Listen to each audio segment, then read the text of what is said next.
O Renascimento foi um período pós-Idade Média marcado pelas ideias anticlericais e antropocêntricas. A Europa se encontrava em franca expansão marítima e comercial, e por isso era grande a necessidade de se desprender das rédeas da Igreja Católica e de se desenvolver cientificamente. Na produção renascentista, começaram a sobressair valores modernos. Dentre eles, o principal foi o humanismo, que é a valorização do homem, da vida terrena e da natureza. O humanismo estimulava a curiosidade a fim de sair da ignorância e impulsionava a paixão pelos clássicos greco-romanos. Os médicos renascentistas eram humanistas e letrados, pertencentes às classes privilegiadas.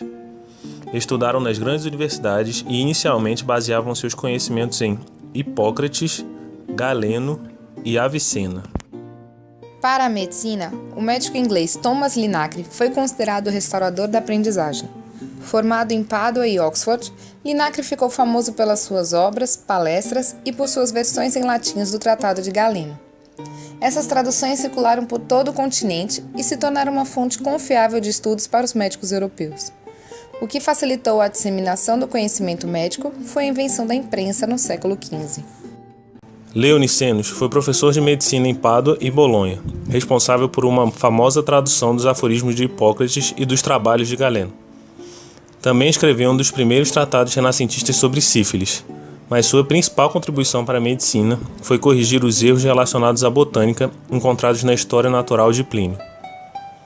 Nessa época, tal proeza exigia muita coragem, já que os antigos autores tinham uma autoridade incontestável. O maior nome da medicina renascentista francesa foi Jean Fernel, professor da Universidade de Paris e autor dos termos Fisiologia e Patologia e da obra A Medicina Universal, cujos conhecimentos permaneceram válidos por 2 séculos.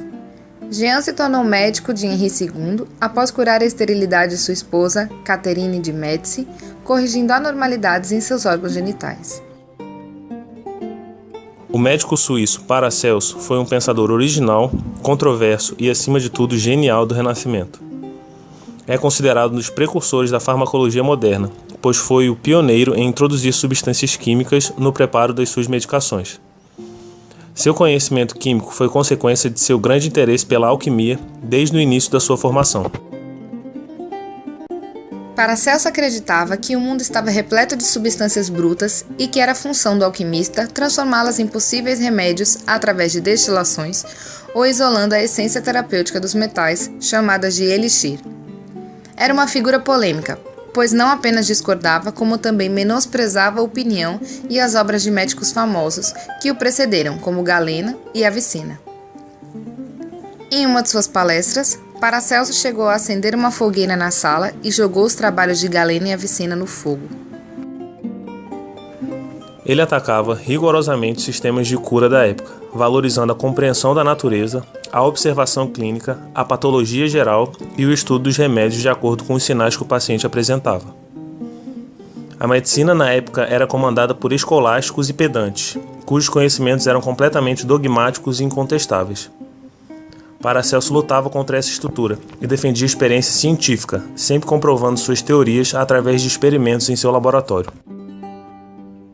Girolamo Fracastoro, médico, poeta, físico, geólogo e astrônomo. Elaborou uma teoria racional sobre infecção, tornando-se o primeiro a afirmar que várias doenças são causadas por germes, aproximadamente 300 anos antes da confirmação dessa hipótese por Louis Pasteur e Henri Quicot. Fracastoro divulgou essa teoria em sua principal obra, o Tratado de Contagione.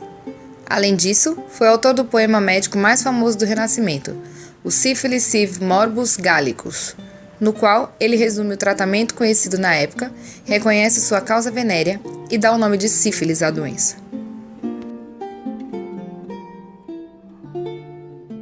No início desse período, ainda prevaleciam as ideias medievais de que os pacientes com doenças psiquiátricas foram alvos de bruxarias ou possessões demoníacas, e por isso eram isolados ou até queimados vivos. As mulheres eram as principais vítimas devido à caça às bruxas. Johann Weyer, um corajoso médico holandês, desafiou a Igreja Católica, declarando que os caçadores de bruxas eram mais loucos que as próprias bruxas. Em seu trabalho Da Ilusão dos Demônios, Johann pôs um fim nessa ideia de loucura por possessão demoníaca, dizendo que essas doenças tinham bases naturais.